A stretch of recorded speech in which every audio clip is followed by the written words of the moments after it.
အားလုံးပဲမင်္ဂလာပါခင်ဗျာကျွန်တော်ဒီဗီဒီယိုဖိုင်လေးကတော့ဒီ MIDI controller လေးနဲ့ပေါ့နော် FFT နဲ့ဘယ်လိုချိန်ကြည့်မယ်ဆိုတာလေးကိုသင်ငယ်ချင်းတွေမျှဝေပြီးမှဖြစ်ပါတယ် wave နော် wave မဟုတ်ဘူးနော်ဒီမှာကျွန်တော်တို့မှခုမှသိချကြည့်မယ် wave ဆိုတော့ wave ပေါ့ wave ဟုတ်ပြီwireless MIDI controller ပေါ့နော်ဟုတ်ပြီအဲ့တော့ तू ကအတူတူပြောရင်တော့ခလုတ်အငှားပေါ့ဗျာအဲ့လိုပဲမှတ်ထားပေါ့ခလုတ်အငှားပေါ့နော်အဲ့ဒီထဲမှာကြည့်တယ်1 2 3 4ကိုကြိုက်တဲ့ setting လေးခုတီးလို့ရမယ်ပေါ့နော်ဟလာကြည်မဲ့လို့အဲ့ဒါမှမဟုတ်ရင်လည်းဒါကို distortion ထားမယ်ဒါကို amp ထားမယ်ဒါကို delay ထားမယ်ဒါကို reverb ဒီလိုလေးလုပ်လို့ရတယ်ပေါ့နော်ဟုတ်ပြီကျွန်တော်အဲ့ဒါတော့ဟိုမဖြစ်ဘူးအခုကတော့ကျွန်တော်တို့အများဆုံးရေပုံကသုံးကြတော့ဟလာ1 2 3 4 clean lead distortion drive ဘာညာဟုတ်ပြီနော်အဲ့ဒါတွေကိုဘယ်လိုချိတ်ဆက်မလဲပေါ့နော်အဲ့တော့လွယ်ပါတယ်လုတ်တိုင်လွယ်ပါတယ်မလုတ်တိုင်တော့ဒါလေးပတ်လဲနေရနော်ဘာမှမဟုတ်ဘဲနဲ့တိုင်မျိုးပတ်နေဒါအတိပိသားတငယ်ချင်းတွေကတော့ဟိုဟာဖြစ်ပါတယ်ဒါကျွန်တော်ရဲ့မတည်သေးတဲ့ညီကိုတွေအတွက်ပေါ့နော်ဟုတ်ပြီအဲ့တော့ချိတ်ဆက်ထားပုံကတော့ကျွန်တော်ပြောနီးမျိုးစုံချိတ်ဆက်လို့ရတယ်ကိုကမီးပြက်လို့နည်းနည်းမှောင်းတာပေါ့နော်ညီမျိုးချိတ်ဆက်လို့ရဒါကျွန်တော်ချိတ်ဆက်တဲ့နီးပဲဖြစ်တယ်အဲ့တော့အရင်ဆုံးဒီကောင်ကိုဒီဖုန်းအားသွင်းသလိုပါဝါထိုးမယ်ဗျာဒီမှာ USB ဘောက်ကနေနော်ဒီမှာဒီဘောက်ကလေးကနေပြီးတော့နော်ဒီမှာအမဲဘောက်ကိုအားသွင်းဒီကဒီကိုအရင်ထိုးမယ်အဲ့ဒါပြီးတော့သူ့ရဲ့ host ကနေပြီးတော့ကျွန်တော်တို့ကဒီကိုသွားမယ်ဟုတ်ပြီနော်ဒါပဲအဲ့တော့ဒီကောင်မပါဝါထပ်မလို့တော့ဒီလမ်းကြောင်းကဒါပဲဟုတ်ပြီအဲ့တော့ဒီကောင်အားနေရင်တကယ်တော့ဒါဖြုတ်ထားလို့ရတယ်ဗျာဒါကောင်အားနေရင်ကျွန်တော်တို့ကမီဒီလမ်းကြောင်းမရောက်တာဘာညာရှိတော့အားလေးတော့ထိုးထားပါတော့အဲ့တော့သူ့အလဲကောင်မှာထားရင်သူကပိတ်တာနော်ဟဲ့လားညာဘက်ဟို UAOH ကစီမှာ H ကိုထားပေါ့ H ကိုဖွင့်လိုက်ပြီပေါ့နော်ဖွင့်လိုက်ပြီအဲ့တော့ဟုတ်ပြီအဲ့တော့သူ့မှာကျွန်တော်တို့ဖုန်းနဲ့အကုန်လုံးကိုကဖုန်းလေးနဲ့ချိတ်ဆက်ဖို့တဘာလို့လဲဆိုတော့ဒီမှာ cube site ဆိုတာဟာဒီမှာမြင်ရ CUBESUID တွေ့ရနော် cube site cube လာ cube စုလာဘယ်လိုတန်းထွက်မလဲနော်အဲ့ဒီ software လေး download ဆိုလိုက်အခမဲ့ပဲဟုတ်ပြီနော်အဲ့ဒါဟုတ်ပြီချိတ်ဆက်မဲ့ပုံစံပေါ့နော်အဲ့ဒီမှာ bluetooth ချိတ်ဆက်လိုက်တဲ့ခါမှာဒီမှာ full control plus ဆိုပေါ်လာအောင်နော်အဲ့ဒီမှာ connect ပါညာဆိုလဲ on ပိတ်လိုက်ပါဗျာဖေး connect ပါနော်ဟုတ်ပြီဒါဆိုအလောင်းလုပ်ပေးလိုက်ဒါဆိုချိတ်ဆက်သွားနော်ဒါဆို bluetooth ကျွန်တော်တို့ချိတ်ဆက်သွားပြီနော်ဟုတ်ပြီbluetooth ချိတ်ဆက်သွားမသွားဘူးကျွန်တော်တို့ကဘယ်လိုစစ်လို့ရလဲဆိုဒီမှာဒီ move လေးတွေပြောင်းကြည့်ကြည့်လိုက်ဒီမှာဒီမှာတွေ့လားprogram change A ဆိုဒီလိုဖြစ်သွားပြီ program change B ဆိုရင်ဒီမှာပြောင်းသွားတွေ့လား custom control ဆိုပြောင်းသွားဒါဆိုရင်ဒါချိတ်ဆက်မှုအောင်မြင်သွားပြီဟုတ်ပြီကျွန်တော်တို့ကဒီမှာ custom advanced custom move မှာထားမယ်နော်ဟုတ်ပြီအဲ့လိုဆိုတော့ကျွန်တော်တို့ကငကုတ်ဓာတ်ကန်နဲ့သွားမှာပေါ့နော်အဲ့တော့ကျွန်တော်တို့ဒီမှာ band up band down ဒီကနေနည်းနည်းကြည့်အောင်ဆိုလို့ရင်တော့သူကဒီလိုဖွဲ့သိတာဒီနှစ်ခုကိုနှိမ့်ရင် band down ဒီနှစ်ခုနှိမ့် band up ဟုတ်ပြီနော်ဟုတ်ပါလားမလဲကျွန်တော်ဒီကနေ C ကိုသွားခြင်းမယ်ဆိုဒီလိုသွားsorry သူကဒီမှာ8ခုပါတယ်ဗျာ8ခုပါတယ်ဒါ3.1ပေါ့နော်3.1 band 3.1မှာ A B C D 4ခုပေါ့3.1ကနေ3.2ကိုသွားခြင်းဒီမှာ3.2အုပ်စုဟုတ်ပြီနော်အဲ့ဒါသိရမှာ3.3အုပ်စုသွားမယ်3.3အုပ်စုမှာဒီ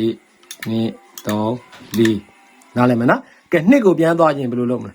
3.2အုပ်စုပြန်သွားခြင်းဒီနှစ်ခုနဲ့ band down ပေါ့ MR1 A B C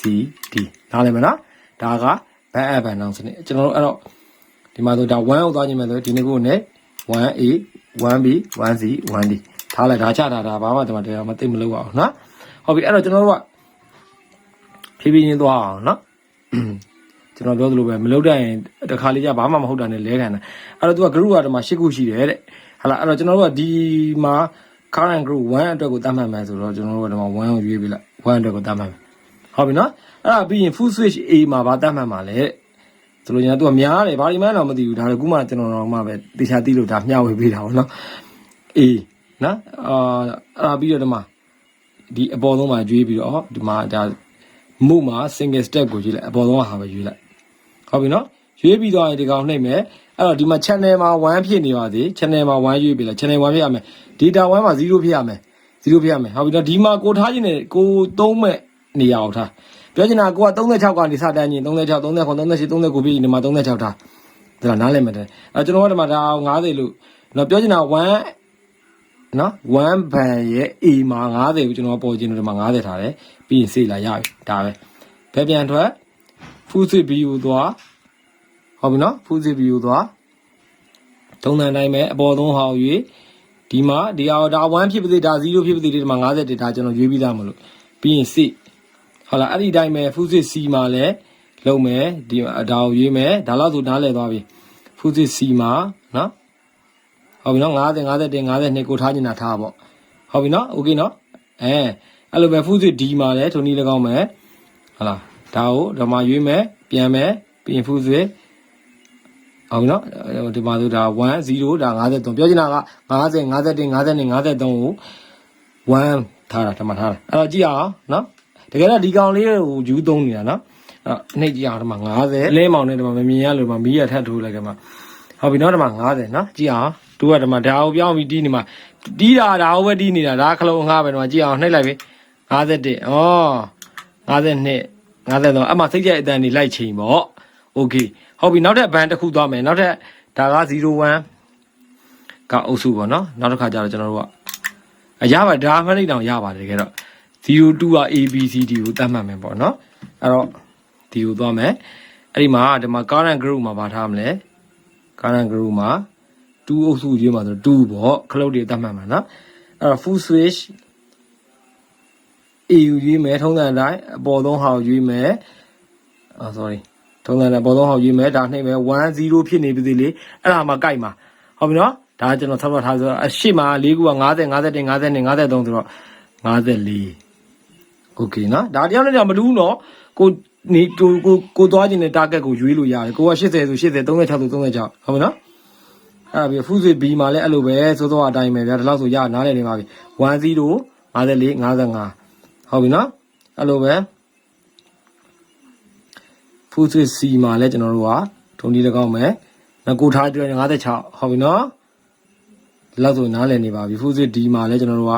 50ကိုထားမယ်โอเคအဲ့လိုတတ်မှတ်ပြီးတဲ့အခါကျတော့ကျွန်တော်ကြည့်အောင်ဒီမှာ 2A မှာနော်ဟုတ်ပြီကျွန်တော်ကဒါအောင်သွားတာအောင်မထီဘူးဒါကတော့ကိုယ့်ဘက်ကို setting တွေကတော့တက်ဒီဖုန်းရဲ့ software တွေဟိုရင်ကိုယ့်ဘက်ကိုချိန်ထားပေါ့ကဲဟုတ်ပြီမြင်ရလားမြင်တယ်နော်ဟုတ်ပြီနော်ဒီမှာနှိပ်ပြီ54 55 56 59ဟုတ်လားအဲ့တော့ဒီမှာဘန်ဟိုဆက်တော့ဘန်ပြန်တောင်းမယ်50 51 52 53ဟုတ်ပြီနော်အဲ့ဒါတော့ရှိဘန်အပ်မယ်ဆိုတော့ဟလာ2အုပ်စုသွားမယ်ဆိုဒီနှစ်ခုပြန်လို့နှိပ်54 55 56 59โอเคအဲ့ဒါအဲ့လိုမျိုးနည်းနဲ့ကျွန်တော်တို့စိတ်ကြိုက်ပါလို့ရလဲဆက်လက်ပြီးတော့ဟလာကိုထားခြင်းနဲ့ target တွေကိုထားပြီးတော့သွားလို့ရပါတယ်ဒီလောက်ဆိုရင်လုံးတယ်မထက်နဲ့နော်အဲ့တော့တခြားသော GB 50တို့ဘာလို့နဲ့လဲအဲ့ဒီနည်းနဲ့ပဲရမယ်လို့ကျွန်တော်ထင်ပါတယ်နော်ဟုတ်ပြီကျွန်တော် GB 50နဲ့လဲစမ်းကြည့်တဲ့အခါမှာစသောရှေ့မှာပြထားတော့ GB5 မှာလုပ်တဲ့စနစ်အတိုင်းပဲရရှိပါတယ်အဲ့ဒီတိုင်းပဲလုပ်လို့ရပါတယ်တခုရှိတာက GB 50ရဲ့ကျွန်တော်ဗီဒီယိုလေးထည့်ပြပေးမယ်နော်ဒီ setting ထဲမှာ setting ကဖုန်းနဲ့ချိတ်ဆက်ထားတဲ့ဒီ software ထဲမှာနော် MIDI နေရာလေးတွေကိုကျွန်တော်အဲ့မှာပုံလေးပြထားတယ်နော်ဟောဆိုလို့ကျွန်တော်အဲ့ဒီတိုင်းလေးအဆင်ပြေသွားတယ်ပေါ့နော်ဒီမှာတွေ့လိမ့်မယ်ကျွန်တော်ပုံလေးပြထားတယ်နော် MIDI setting နေရာမှာ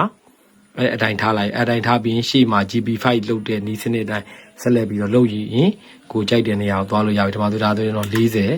ဟုတ်လား41 42 43ဆက်သွားအတိုင်းပဲနော်ဟုတ်ပြီနော်နားလည်မယ်နော်အဲ့တော့ကိုကဟလာဒါဆို1အုပ်စုကိုလုပ်တာပေါ့နော်ကျွန်တော်3အုပ်စုကိုလုပ်စီရင်တော့ဘာမှချင်းလဲ3အုပ်စုရဲ့ full 1ဒါဆိုရင်3အုပ်စုသွားမယ်ပေါ့နော်4အုပ်စုကိုချိန်မြင်နော်4အုပ်စုရဲ့ဟာကလပ်ကိုချိန်မြင်ကိုထားခြင်းတဲ့နံပါတ်ကလေးလိုက်ပြီးတော့တတ်မှတ်ထားရုံပါပဲနော်โอเคဒါဆိုအဆင်ပြေမယ်တမန်နော်